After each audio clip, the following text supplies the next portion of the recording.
In today's video, we are going to talk about sales velocity, sales rank, how fast products are selling, and why sometimes it may be interesting to look at slower selling products, but why most of the time.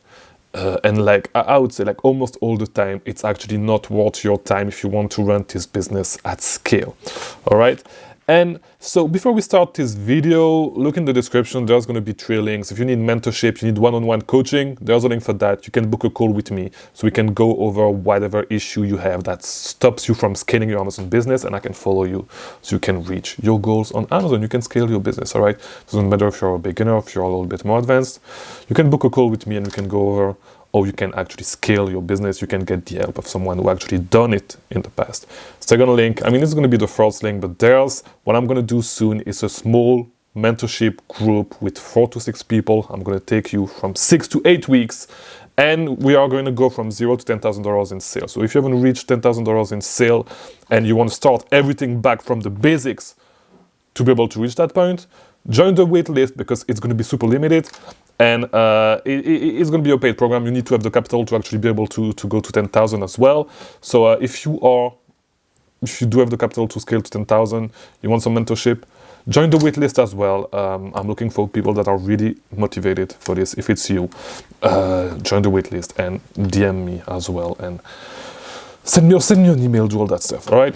Third link, Discord server. You can contact me on the Discord server as well. If you want to grow, you need to network. Join the Discord server. It's the best way to do it. Just be active, ask questions, talk to people, answer questions. You're going to meet friends. All right. So, as I was saying, looking at slower selling products may be interesting. I've done it in the past. The truth is that with retail arbitrage, yes, it makes sense. But I believe that with online arbitrage, it does not necessarily make sense. And there's a couple of reasons for that. No.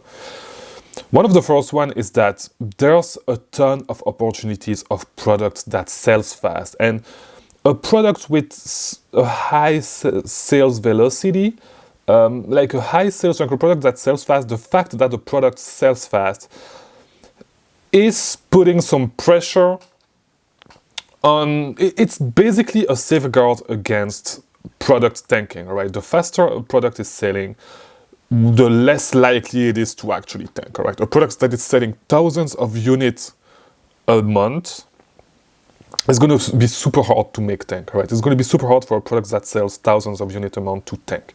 It's going to be super hard. It's going to be almost impossible, even if the price tanks. The thing is this: if it's a product that sells that you can buy at MSRP profitably, yes, of course, the price is going to tank.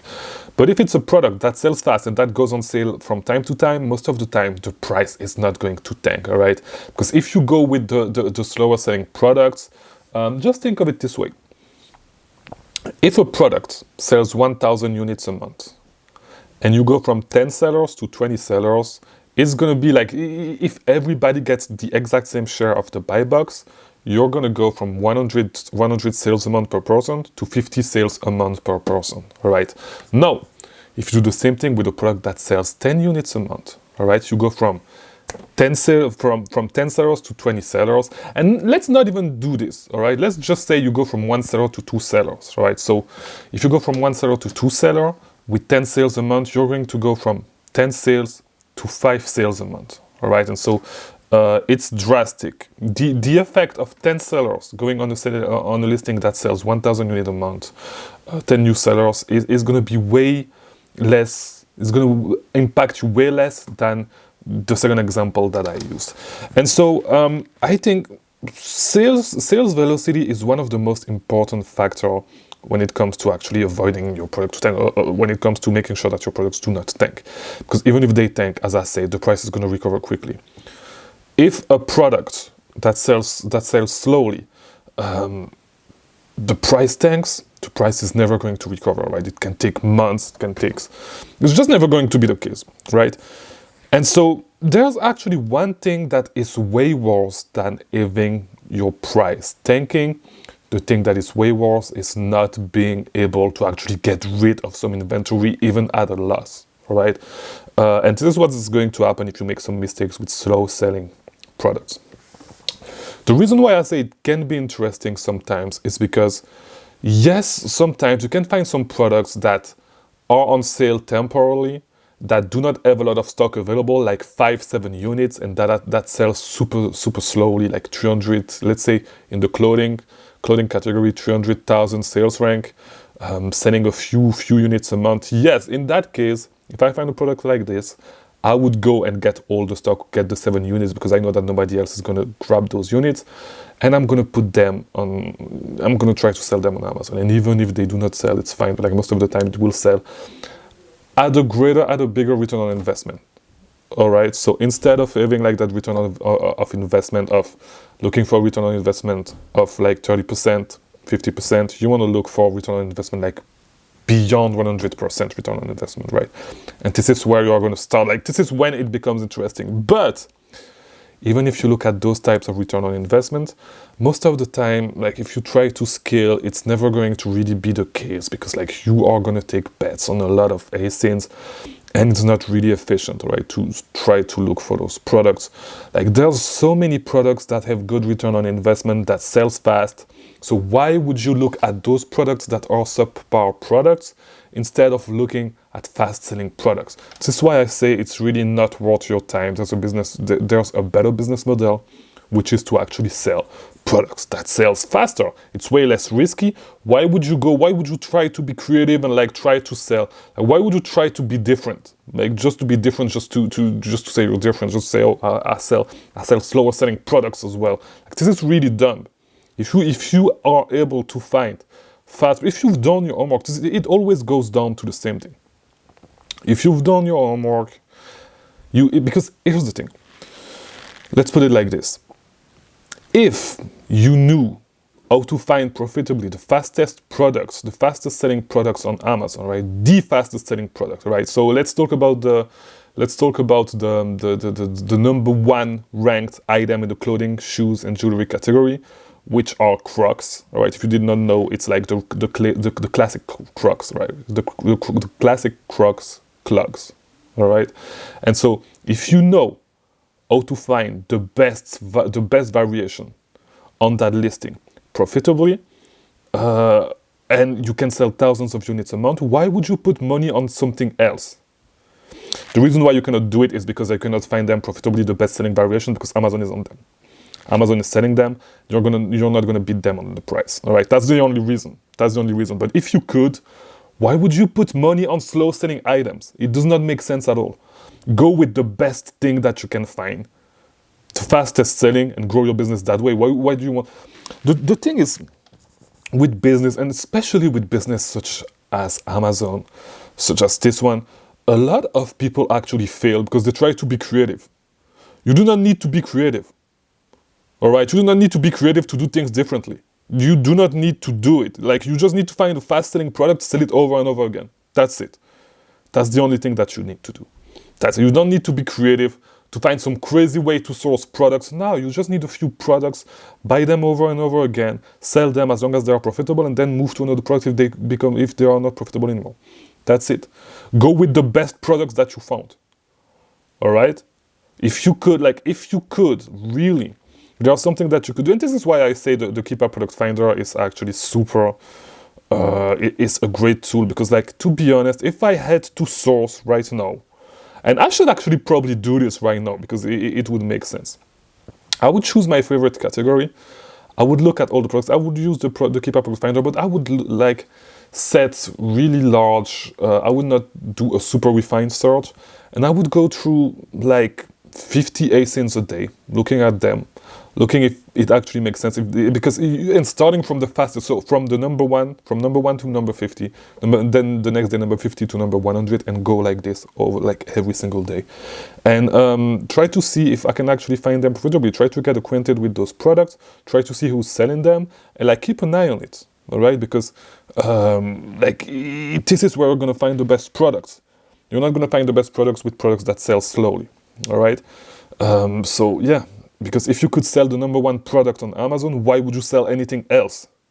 It does not make sense at all. It does not make sense at all. If you can actually sell the fastest selling products on Amazon, why would you go? Like, it's a waste of time to actually find 50 slow selling products to actually be able to spend your money. No, just like, and diversification is actually for idiots. If you really like, If you put everything into one ASIN and you are a beginner, no, of course, diversification is what you should do. But if you are more advanced, if you've been selling for a little while, and if you know what you are doing, over diversification is for idiots. Do not go with 200 different ASINs. Find a few ASINs that sells fast.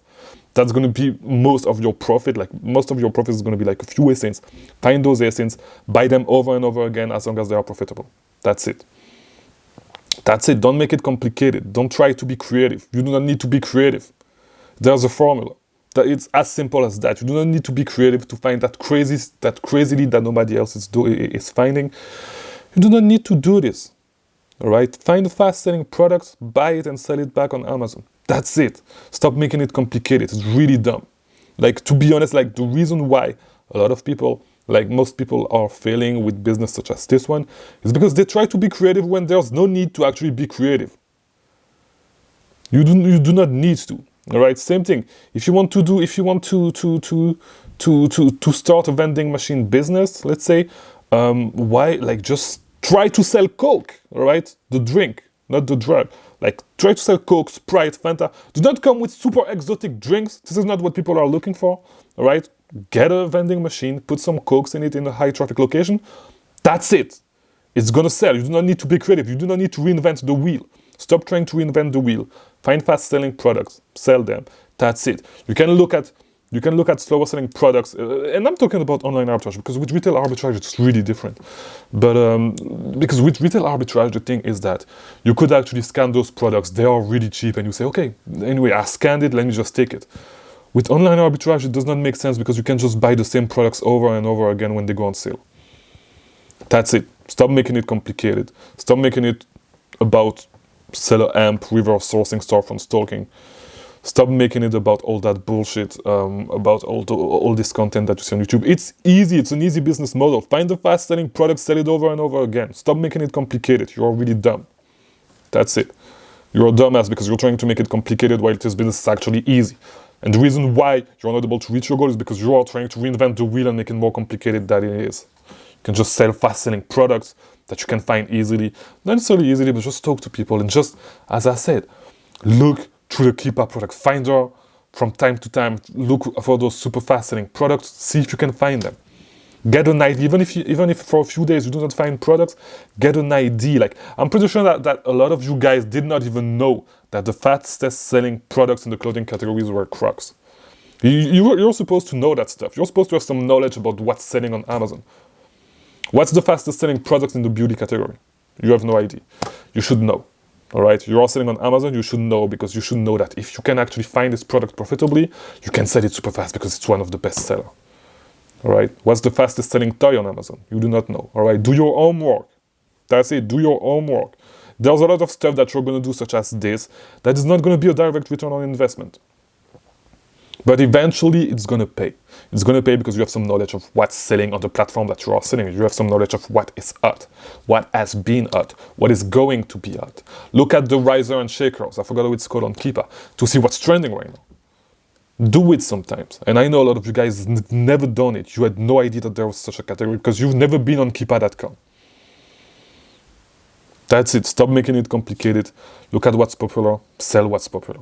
That's it. That's the whole business. There's nothing else. You do not need to be a genius. The dumbest guy in the world could run this business. All right? That's simple. That's simple. People want Coke from the Coca-Cola company. Once again, not the drug. Sell them Coke. Do not try to make it crazy. Find a crazy, sophisticated product with a sophisticated sourcing method. You do not need that. They want Pepsi, sell them Pepsi. They want Sprite, sell them Sprite. That's it. That's the whole business. I hope this video was helpful. Watch these other videos on the screen if you want to keep learning about selling on Amazon. And I'll see you tomorrow for a new video because I release a new video every single day. All right? So, yeah. Do what works. Do not try to reinvent the wheel.